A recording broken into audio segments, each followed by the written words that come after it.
So Air Chief Marshal Sir Angus Houston, AKFC, retired, was awarded the Knight of the Order of Australia in January 2015 for extraordinary and preeminent achievement and merit in service to Australia through distinguished service in the Australian Defence Force. His continued commitment to serve the nation in leadership roles, particularly the national response to MH370 and MH17 disasters, and in a variety of roles in the community.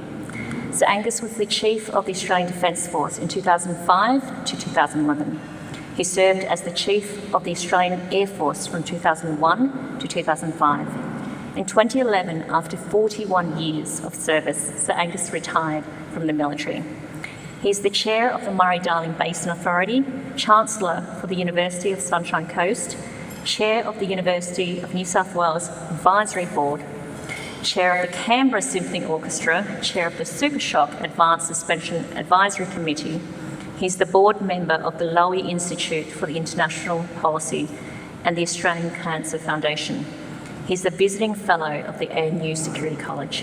Sir Angus is also a senior counsellor for the Cohen Group, a business advisory group headed by William Cohen, former Secretary of Defence in the United States. In addition to his many board roles, he's the ambassador and patron of numerous charitable and mental health organisations. I'm actually starting to wonder if you're really retired, Angus. In 2022, Sir Angus was appointed by the Australian Federal Government to co-lead the Australian Defence Strategic Review. He's been awarded a degree of Doctor Honoris Causa from the University of South Australia, ANU, UNSW and Griffith University. Sir Angus is married to the beautiful Liz, and they have 3 sons and 3 grandchildren. Please join me in welcoming Sir Angus Houston.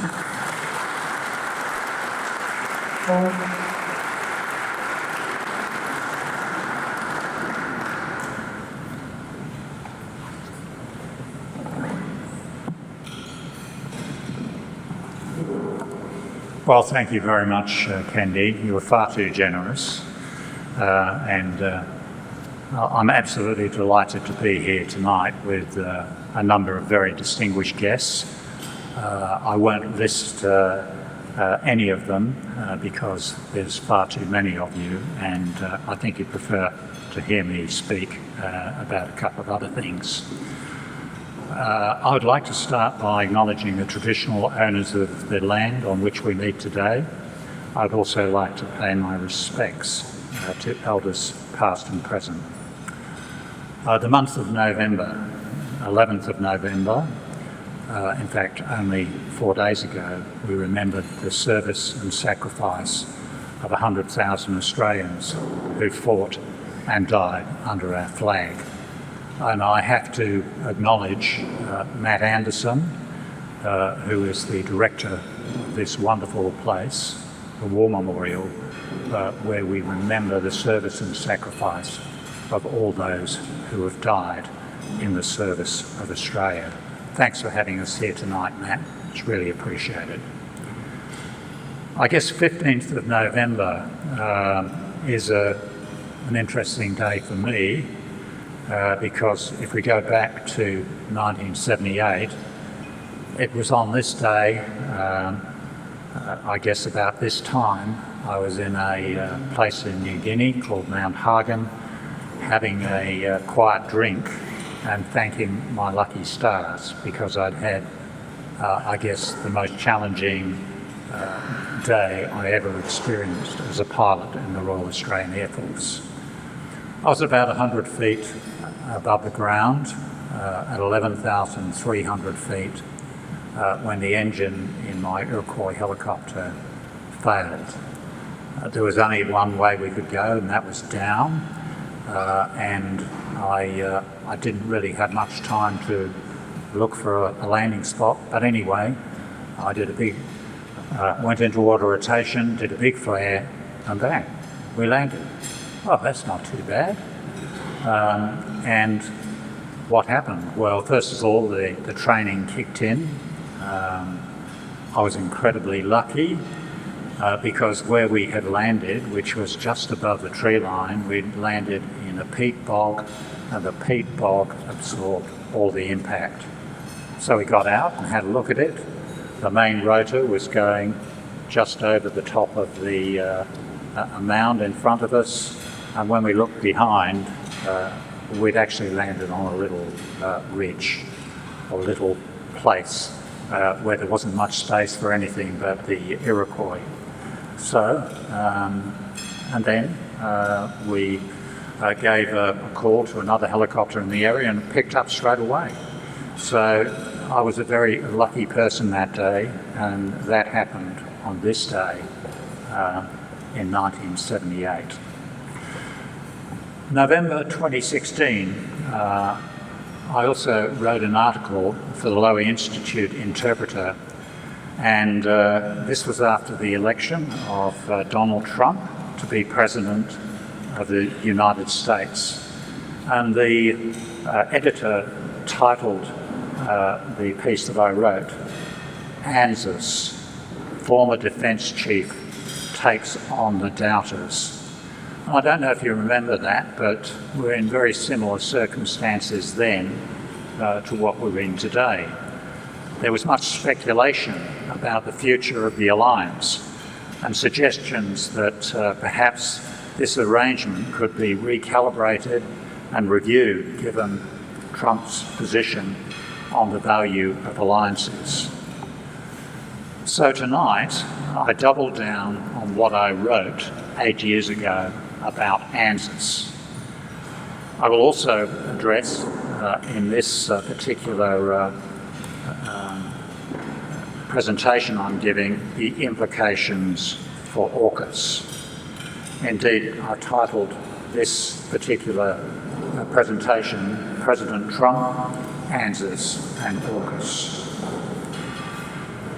So starting with the alliance, Australian and US military forces have worked together for almost a century. It's a partnership forged under fire that has evolved into an alliance we should work hard to preserve. We first fought together in the First World War on the 4th of July 1918. Under the command and masterful leadership of the great Australian General Monash, the combined US and Australian force won the Battle of Hamel with minimal casualties in only 93 minutes. I might add that the Americans were under an Australian's command. Monash was the commander. Moving forward, in 1942, US power saved Australia in the blackest period in our history. A strategic victory at the Battle of the Coral Sea and the most decisive naval victory in history by the US Navy at Midway removed the direct threat to Australia. And after the Second World War, the ANZUS alliance was created. It's been the cornerstone of our defence policy ever since. And I might add, in the Defence Strategic Review that I was involved in recently, we really emphasised its importance now and into the future. The alliance between Australia and the United States has never been more important given our current challenging strategic environment. Working together, we can ensure the partnership between our nations and people remains strong into the future. The United States has long played a leadership role in the stability and security of the Indo-Pacific. Australia should strive to strengthen the cooperation between our two nations and the region. The US-Australia alliance is critical to the security and prosperity of both nations and the region. We have strong cooperation across a broad range of areas, including defence, foreign policy, development, trade and investment, and also cultural ties. Indeed, the other night at the Canberra Symphony Orchestra, the French horn player was from the LA Symphony, and he is the horn player that plays Star Wars and a lot of other movie themes for John Williams, the great American conductor. The United States is Australia's largest economic partner, with total two-way goods and services trade between our countries valued at just under $100 billion a year. And that provides a trade surplus for the United States, which I might add, I think would really please Donald Trump. The United States is also our largest source of inwards foreign investment at the extraordinary figure of 1.2 trillion Australian dollars. I would also add at this point that our military spending, we plan to expend by 2034 $100 billion on defence, which will be about 2.5% of GDP. The alliance, including through AUKUS, increases Australia's defence capability, and it provides access to world-leading defence capability and technology, training and combined exercises. It gives us a great ability to interoperate with our Australian ally. And of course, we have an increasing number of United States rotations through Northern Australia. And I think that's a very important part of our deterrence posture. So, the alliance with the United States has never been more important in our current highly challenging strategic circumstances. We have a strong working relationship, or we had a strong working relationship with the previous Trump administration, and I see some challenges, but no reason why we can't return to that same relationship in 2025 when President Trump is confirmed as the president in Washington on the 20th of January. So just moving on to AUKUS, AUKUS Pillar 1. The Australian government has decided that we should have 8 nuclear boats. Currently, Admiral Mead and the Australian Submarine Agency number 600 staff. They're working very hard, they're on track, and they're on time to deliver AUKUS Pillar 1. AUKUS Pillar 1 is confirmed in the National Defence Strategy as our highest priority on manpower and funding. We've also contributed $3 billion to the US submarine industrial base. We've also contributed substantial funding in the United Kingdom to Rolls-Royce. People are the big challenge in the project at the moment. If we have a look at what's required in the future, we need to increase the size of the manpower in our submarine force from 800 to 3,000. We need to double the size of the South Australian industrial workforce to 30,000.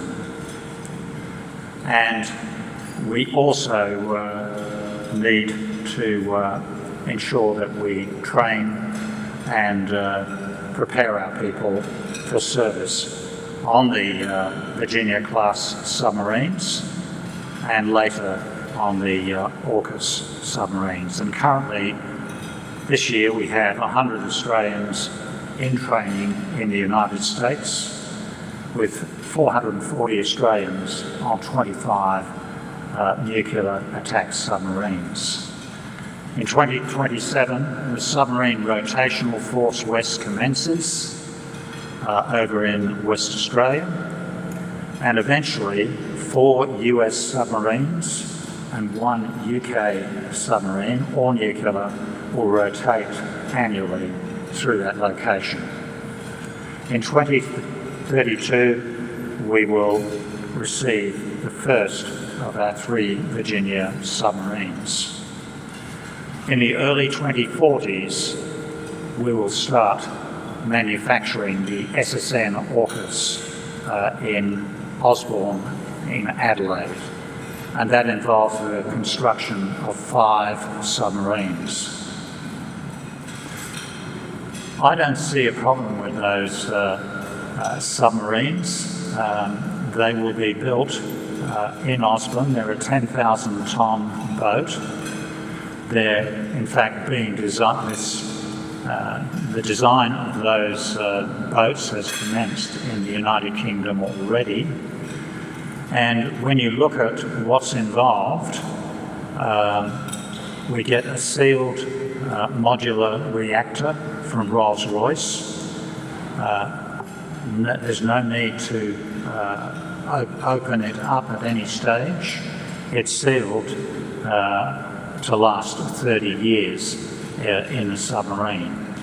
We also will have a US combat system, and in my view, we've already produced 6 Collins submarines, and what we have to do here is construct another 5 submarines in Adelaide, which we've done before. Okay, it's going to be bigger, but the modular reactor is sealed. We don't have to fiddle with it. We just place it into the submarine in the appropriate place. And of course, we will have a US combat system, which has been a feature of the Collins-class submarine.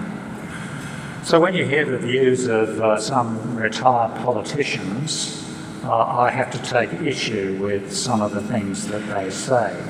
There's much doubt cast upon the fact that we'll be unlikely to get Virginia submarines because the Americans are not building them fast enough, and we will not get what we have put a rather large down payment on.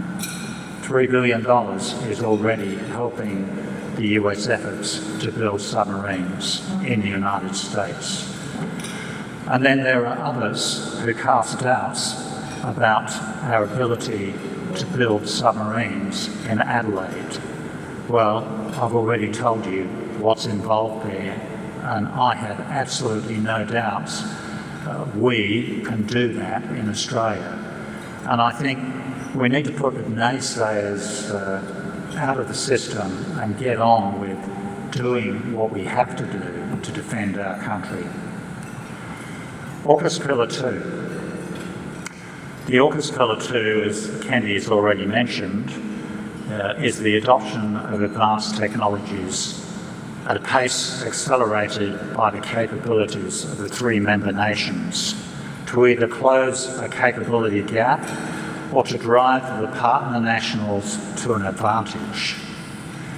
The initial areas chosen for advanced capabilities, undersea warfare capabilities, electronic warfare, hypersonics and counter-hypersonics, advanced cyber, quantum technologies, and artificial intelligence and autonomy are those that will make the most significant contribution to future warfighting.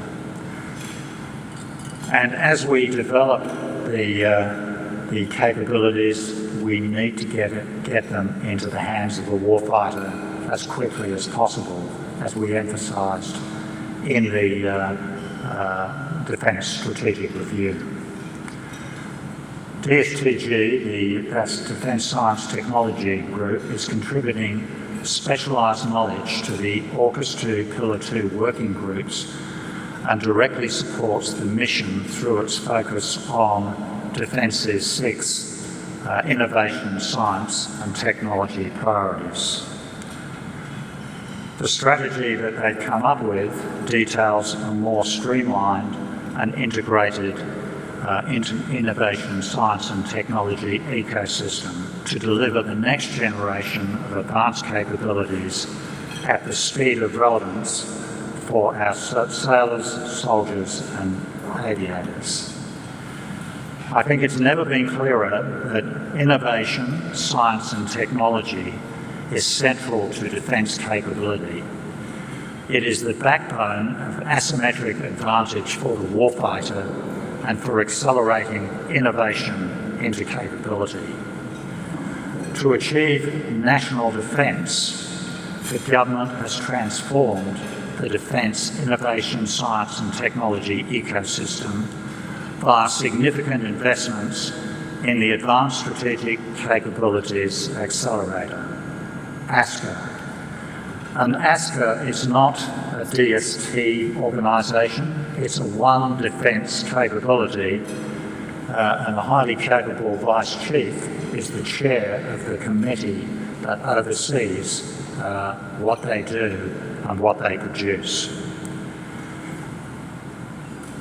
In terms of the AUKUS partners, they are adjusting their domestic innovation frameworks to better accelerate capability development. ASCA is working with the Defence and Security Accelerator in the UK and the Defence Advanced Research Projects Agency, or DARPA, in the United States, and the Defence Innovation United States, to enable and accelerate discrete AUKUS advanced capabilities efforts. I could go through a lot of different capabilities, but I chose to go with undersea capabilities just to demonstrate how things are progressing across the board in the innovation area. Right now, AUKUS partners are conducting trials of robotic and autonomous underwater vehicles and will conduct additional experiments on methods and technologies that will increase interoperability among the 3 nations' undersea systems. DSTG developed AI machine learning capability to identify maritime platforms, and this has been deployed into the AUKUS partners' P8 platforms. The development of unmanned underwater vessels technologies is progressing through the ASCA Mission Zero Ghost Shark project. A few words about Ghost Shark. To accelerate the production readiness of a sovereign autonomous undersea capability, Defence and ANZUS Australia entered into a co-funded early works contract for the Ghost Shark program in August. The collaboration combines Defence Science and Technology Group's scientific smarts, Navy expertise, ASCA's speed to delivery, and ANZUS Australia's experience in agile innovation. 10 companies have partnered with ANZUS to manufacture the extra-large autonomous undersea vehicle, and more than 42 Australian companies are in the Ghost Shark supply chain. The Ghost Shark program will provide Navy with a long-range autonomous undersea capability. And uncrewed systems like this will provide a range of asymmetric options to complement our existing crewed force. So what I thought I'd finish off with is a few comments about President Trump. There's a lot of speculation in the commentariat at the moment how things are going to go. I think we just need to be a little bit guarded and a little bit careful before we jump to conclusions. There is no doubt that he will surprise us from time to time, but perhaps if I start talking a little bit about his foreign policy. Based on what we observed last time, we can expect his diplomacy to be transactional. It'll also be very personal. It will be one-on-one.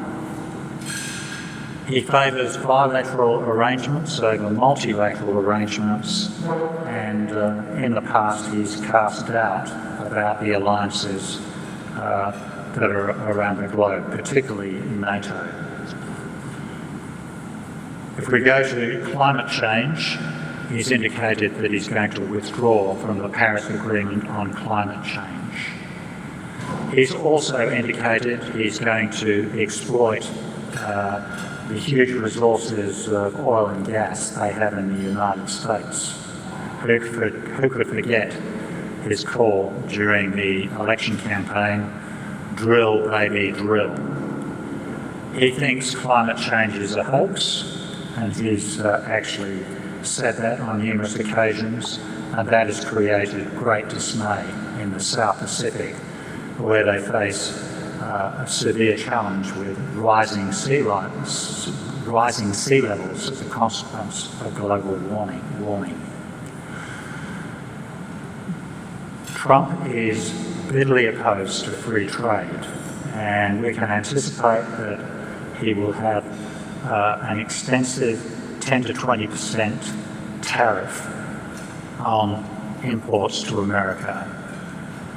In terms of Chinese imports to America, there will be a 60% tariff. I think that's going to be inflationary, and it's really going to affect us in a negative sense, given our reliance on our trading relationship with China. I think you can see China will be faced with a more confrontational United States, and certainly in the economic area. And I think there will be a trade war, and to a certain extent, economic decoupling. I think Trump will maintain the strategic competition framework. I would be surprised if he doesn't strengthen it to some extent. But don't forget that many times he has shown that he is sceptical about using the US military in any foreign endeavours. And in the past, he has questioned the need to defend Taiwan. Now, the people around him, it looks likely that the people around him are a different grade of people from the people he had last time. You might remember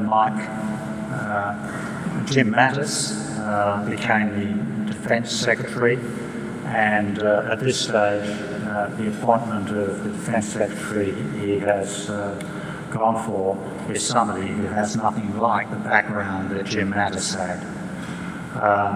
Mike Pompeo was what the Americans call a China hawk, and he's not part of the administration, nor likely to be.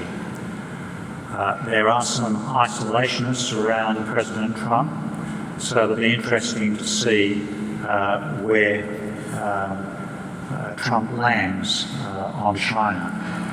But I think there will be a stress on the need for military readiness in the Pacific, and I think there'll be an emphasis on finding basing in the Indo-Pacific region. And of course, our geography suggests that in any crisis between China and the US, our bases in the north of Australia will be very valuable. to our ally. The Middle East, I think you'll see Trump adopt a hardline approach. He will provide military support to Israel, and I think the US Navy will continue to provide that crucial air and missile defence that their destroyers have been providing from the Red Sea. I think he will go all out to prevent Iran gaining a nuclear weapons capability. And of course, he will promote the Abraham Accords that were negotiated on his watch last time.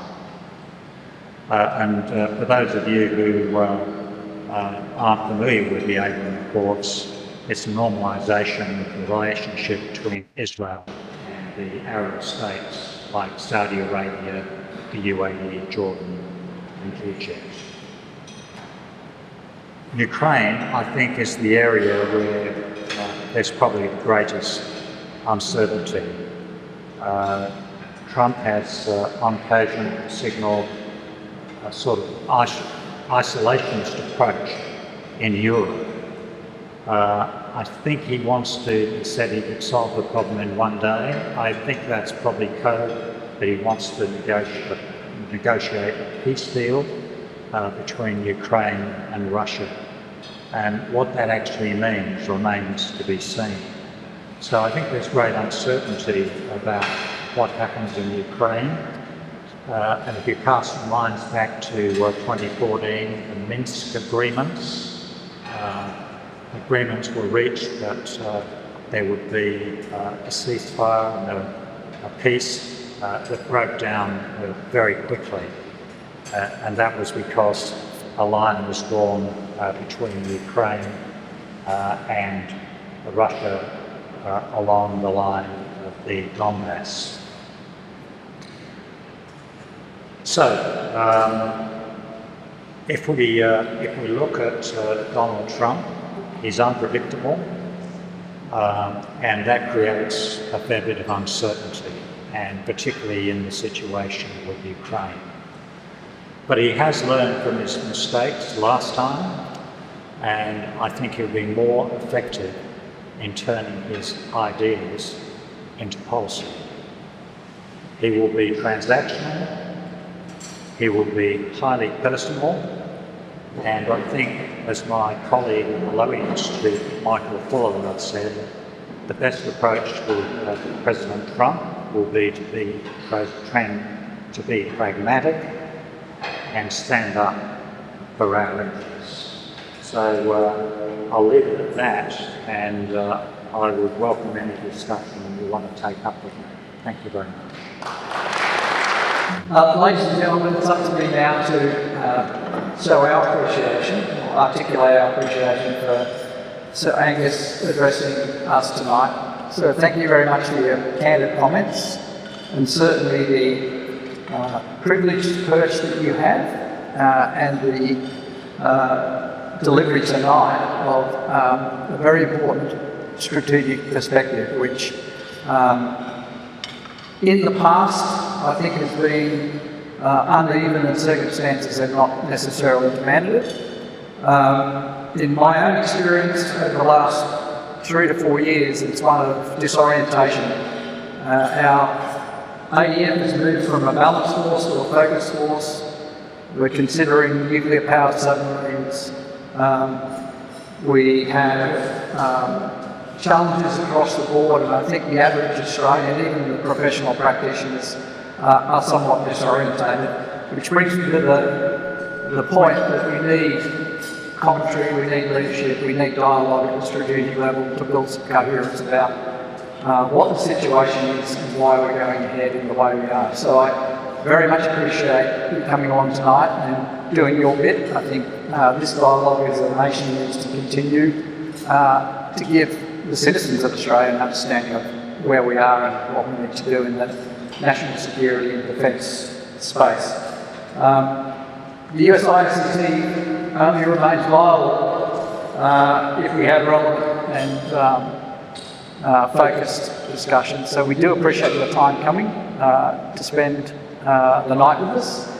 I know that it's still early and that you're about to go into decompression mode with a few drinks. And please, for the official guests and our other guests, please mingle and engage as we go through the night. I'll sum up with a few more church notices, but in appreciation,